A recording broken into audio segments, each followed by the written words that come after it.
The village of Mavrin stood where the valley narrowed between two long ridges of dry farmland. From a distance, it looked steady and unchanged, a quiet cluster of low houses surrounded by fields that stretched outward in uneven patches of brown and green. Generations had lived and worked there, following the same patterns that their fathers and grandfathers had known. Planting seasons came and went. Harvests rose and fell. But the village endured because people relied on one thing above all else: their tools. Plows carved the soil each spring. Sickles cut grain at harvest. Axes split wood for winter fires. Shovels dug irrigation channels that carried water from the narrow stream along the valley floor. Without tools, nothing moved forward. Without tools, the land returned quickly to stubborn earth. For many years, tools had been easy to replace. Merchants arrived regularly along the valley road bringing iron blades, wooden handles, spare parts, and simple machines. When a plow broke, another could be purchased.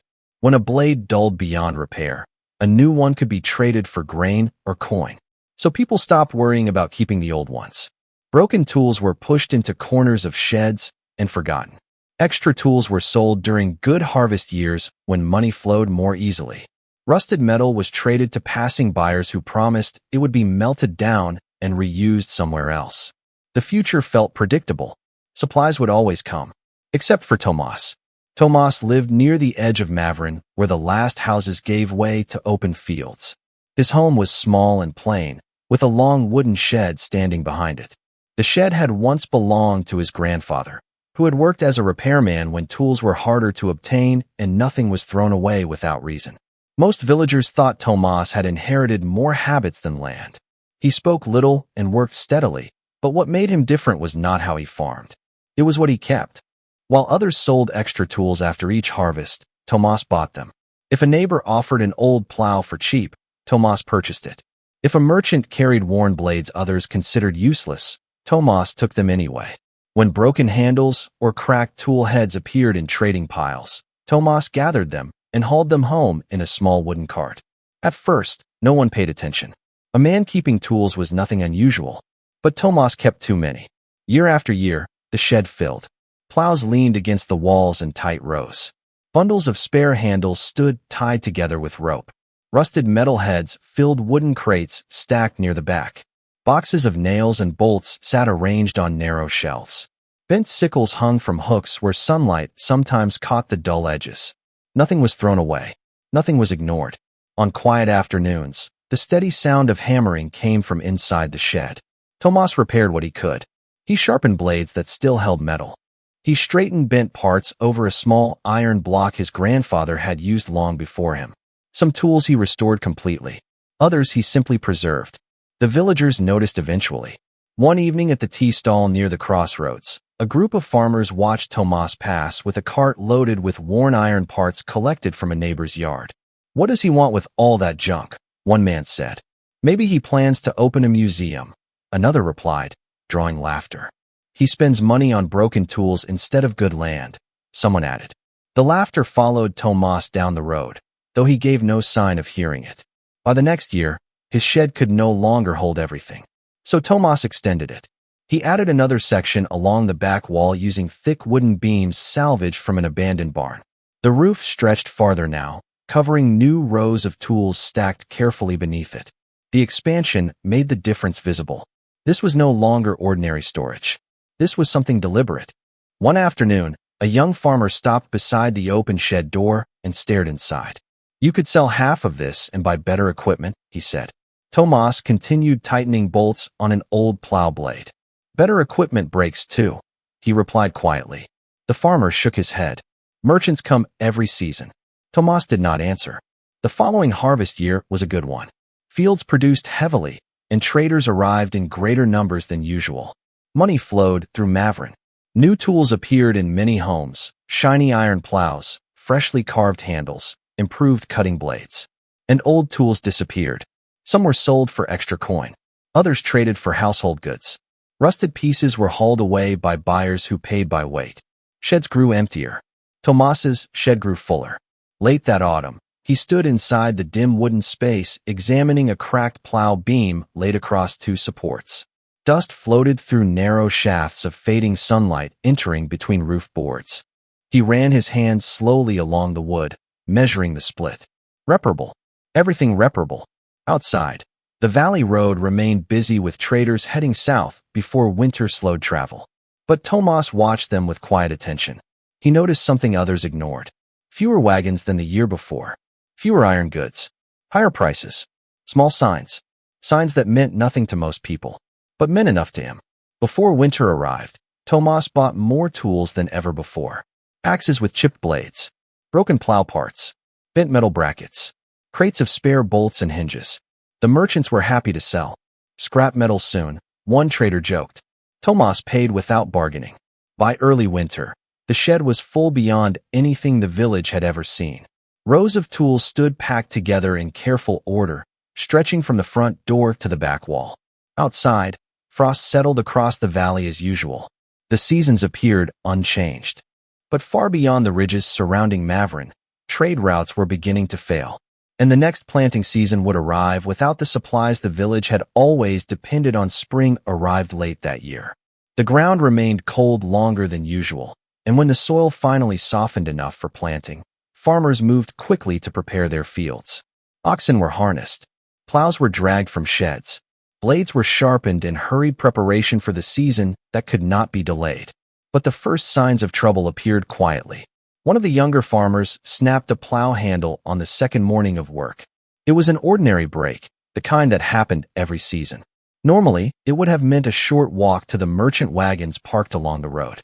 Except the merchants had not arrived. At first no one worried.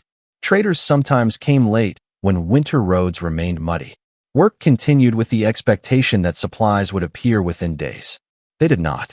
Another week passed. More tools began to fail. A metal plow point cracked against a buried stone. 2 shovels broke at the neck where wood met iron. An axe handle split while cutting posts for a fence. Each problem was small by itself, but together they slowed the rhythm of planting. Farmers began asking questions.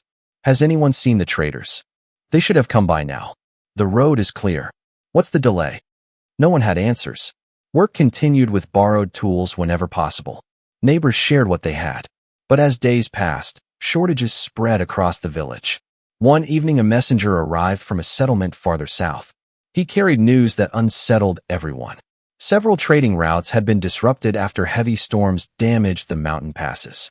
Bridges had collapsed along the main road.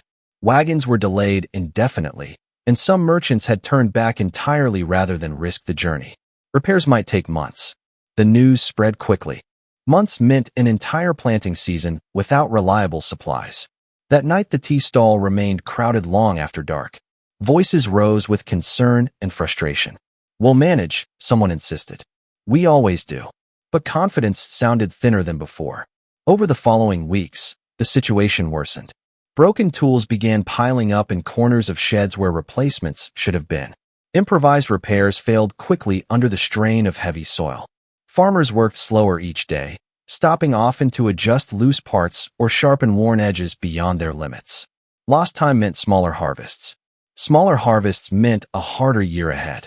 Gradually, people began looking toward the edge of the village, toward Tomas's shed. At first they only passed by, walking slower than usual, looking inside without stepping across the threshold. Rows of tools stood in quiet order beneath the dim roof. Plows leaned against beams. Bundles of handles rested against walls. Crates of metal parts filled the floor space between narrow walking paths. Everything that had once seemed excessive now looked different. Necessary. One afternoon a farmer named Derek approached while Tomas worked at a wooden bench near the shed door. I need a handle, Derek said, holding the broken remains of a shovel. Tomas examined the split wood carefully. Then he turned and walked toward the back rows of the shed. He returned moments later with a replacement handle already shaped to size. Derek stared at it. You had this ready. Tomas nodded. Derek hesitated before asking the question everyone had begun wondering. How much do you have in here? Tomas glanced along the rows of tools stretching into shadow. Enough. The answer spread quickly through the village. Within days, more farmers arrived. Some needed bolts. Some needed blades. Some needed parts they had never expected to need again. Tomas provided what he could. Not freely, but fairly. Tools were repaired when possible instead of replaced. Broken parts were exchanged for usable materials. Farmers who could not pay in coin offered labor instead, splitting wood, reinforcing shed beams, sorting tool parts into ordered stacks. The shed became busy from sunrise until evening. The steady sound of hammering echoed across the fields as Tomas repaired metal heads and fitted new handles with quiet precision. For the first time, the villagers saw what had been hidden inside his habits for years. Not hoarding. Preparation. Planting season advanced slowly but steadily. Fields were worked. Seeds were planted. But the delays had already cost time. And the trading wagons still did not come. Summer approached with new problems. Reparable tools had been repaired. Spare parts had been used. And the village began realizing something deeper than a temporary shortage. If supplies did not return soon, they would face not just a difficult season, but a future where nothing broken could be replaced at all. By midsummer, the valley felt different. Work continued as it always had, but the pace had slowed into something more careful, more deliberate. Tools were no longer used without thought. Every swing of an axe, every turn of a plow, every strike of a hammer carried weight now, because everyone understood what breakage meant. A broken tool was no longer an inconvenience. It was a problem without an easy solution. The trading wagons still had not returned. Travelers passing along the repaired sections of road brought uncertain news. Some routes were open again, but iron goods remained scarce. Workshops in the larger towns struggled to meet demand. Prices had risen sharply, and merchants prioritized bigger settlements before smaller villages like Mavrin. The village could not depend on outside supplies anymore. Not soon, and perhaps not again in the way they once had. The tool shed at the edge of Mavrin became the center of quiet activity. Each morning Tomas opened the doors before sunrise. Farmers arrived carrying worn blades, cracked wood, and bent metal pieces carefully wrapped in cloth. Some came for repairs. Others came to exchange materials salvaged from old equipment. Inside the shed, the rows that once seemed endless had begun to change. The stacks were lower now. Empty spaces appeared where crates once stood. Hooks along the beams held fewer tools. Replacement handles had been used faster than Tomas expected. Bolts and nails were counted carefully before being handed out. Still, there was enough. Enough because one man had prepared long before anyone else saw the need. One afternoon, a farmer brought in a plow blade worn nearly smooth by years of use. "It won't cut anymore," the man said. "I've sharpened it too many times." Tomas ran his thumb carefully along the edge. Too thin, too weak, unusable. Years earlier, the blade would have been discarded without thought. Now Tomas walked toward a rack near the back wall and returned with a thicker iron head taken from a plow long beyond repair. He set it on the workbench and began reshaping it with slow, measured blows of a hammer. The sound echoed through the shed, iron becoming useful again. The farmer watched in silence. "How did you know?" he asked eventually. Tomas paused. Knew what? That this would happen. Tomas considered the question before answering. "I didn't know," he said. "I remembered." The farmer frowned. "Remembered what?" Tomas leaned the hammer against the bench. "My grandfather told me about years when merchants stopped coming. Tools lasted generations then. Nothing was thrown away." He lifted the reshaped iron piece and examined its edges. "We forgot." The farmer nodded slowly. Words spread through the village in quieter ways than before. No one laughed now. No one called the shed a collection of junk. Instead, people spoke differently. When something breaks, take it to Tomas. Don't throw anything away. Keep the old tools. By late summer, the harvest began.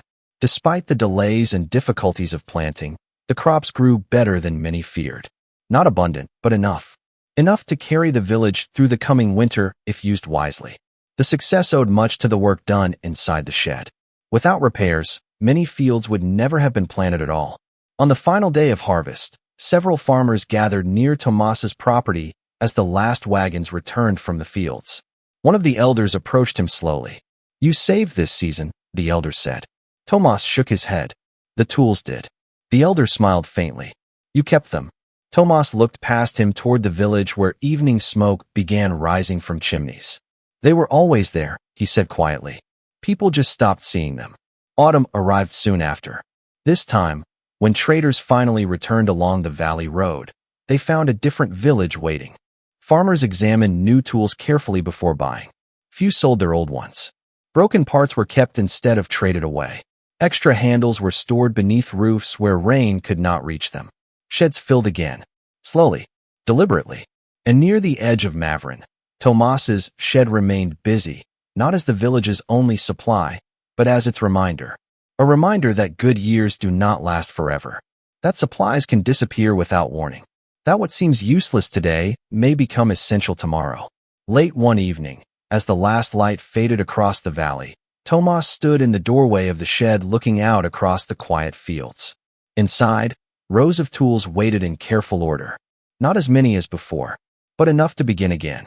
Because preparation is rarely noticed when it is happening. Only later, when nothing else remains, does its value become clear. And in Mavrin, the villagers would remember that lesson for many years to come.